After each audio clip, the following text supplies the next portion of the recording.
I've been recording some use cases of how I use my brain, so let's do another one. This time, starting at useful starting points for understanding Jerry's brain, let's go to Nikola Tesla. Many people are fans of Tesla.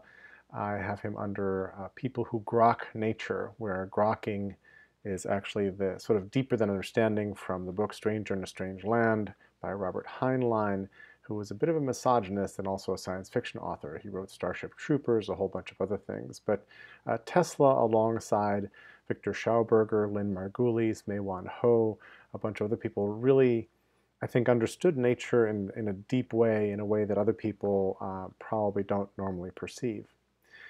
So Tesla was backed by Westinghouse, at least until near the end, when Westinghouse just ran out of patience and stopped funding him because basically Tesla died in debt, tending pigeons in a suite of what would become the Waldorf Astoria Hospital Hotel.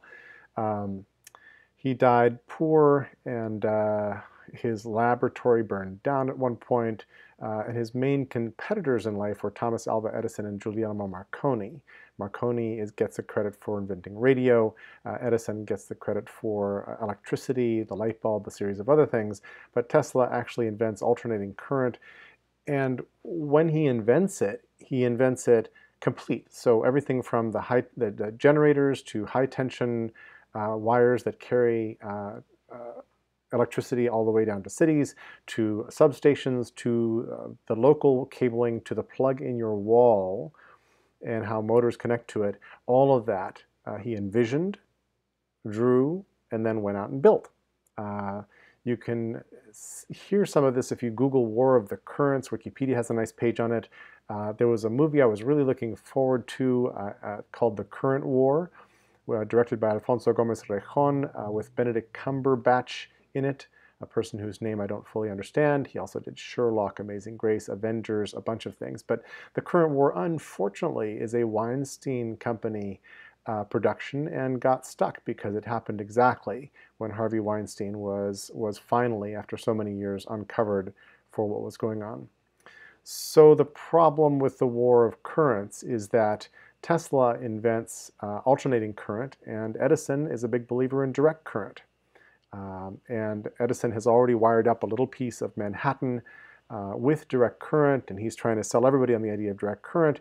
Direct current isn't very good at moving long distances, and alternating current actually is. But Edison then proceeds to go try to prove how deadly and dangerous alternating current is going to be. So, because I don't remember the name of the elephant, Topsy, I think. Yeah, Topsy the elephant.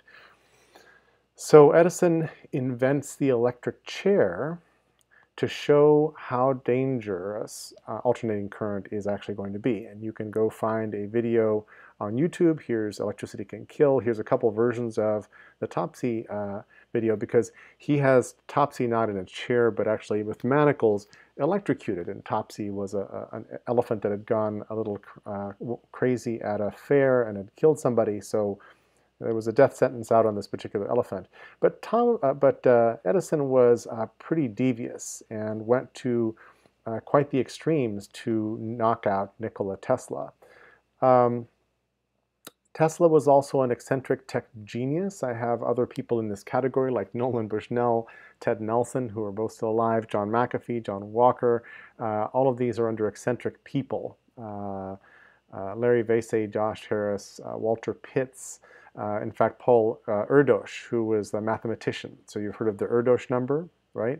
An Erdos number is how close are you in publication of mathematics papers to Paul Erdos?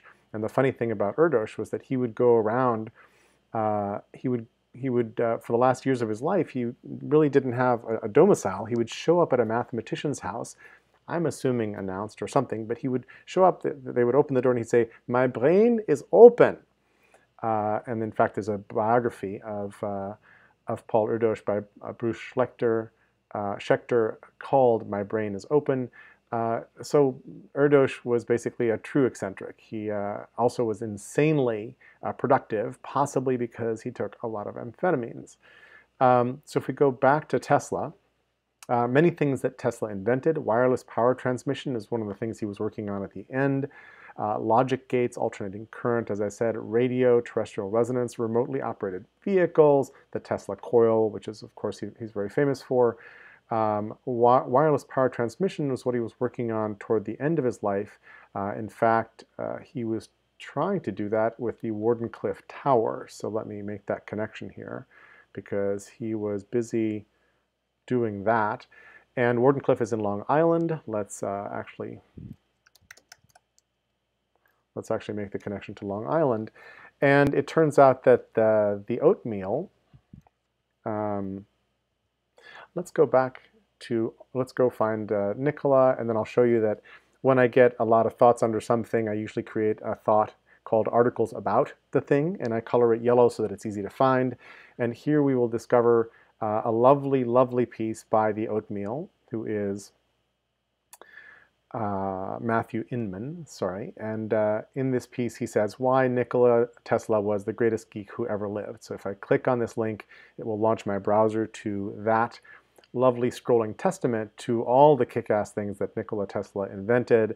A bunch of really interesting things about his life, alternating current, light bulb, Tesla, et cetera, et cetera, et cetera. This is a really fun read. So Tesla fought his whole life, was also unfortunately a believer in eugenics. I put him in the category of almost famous because like these other people, he invented things that he doesn't actually get credit for. So that's under innovators who got screwed. So Philo Farnsworth, what did he invent? Television. So he invents the TV, but the person who gets the credit is Sarnoff, right?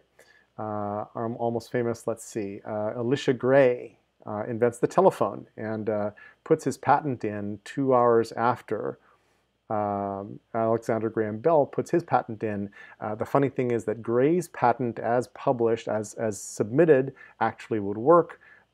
Bell's patent, as submitted, did not actually function. So things like that.